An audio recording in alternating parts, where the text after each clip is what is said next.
how significant is the announcement of tariffs for the world economy?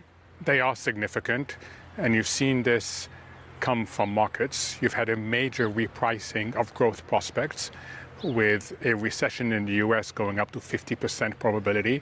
You've seen an increase in inflation expectations up to 3.5%. And you're having business leaders right now, they're not waiting and debating should other countries retaliate, de-escalate, or just wait.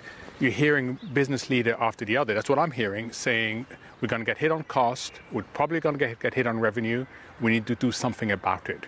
So there has been a significant change in the outlook for the US economy and the global economy. So is a recession in the United States inevitable at this stage? I don't think it's inevitable because the structure of the economy is still strong, but the risk has become uncomfortably high. What does that mean for the Fed? I have to ask you, I saw some forecasts suggesting we could actually get 3 rate cuts this year. Do you agree with that assessment? I don't. In fact, the market rushed and priced in a 4th rate cut yesterday.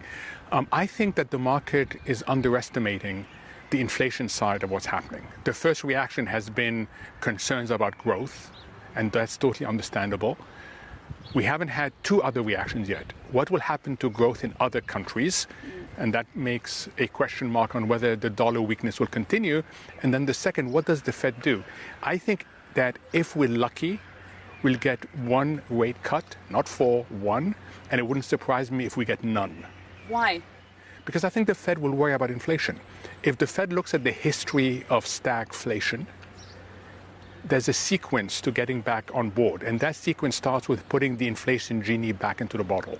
If you don't put the inflation genie back into the bottle, it will undermine your second objective, that of maximum employment. So if it's a normal Fed, and I say this qualification with a lot of emphasis, because this has not been a normal Fed, if it's a normal Fed, we would unlikely to get even 1 rate cut.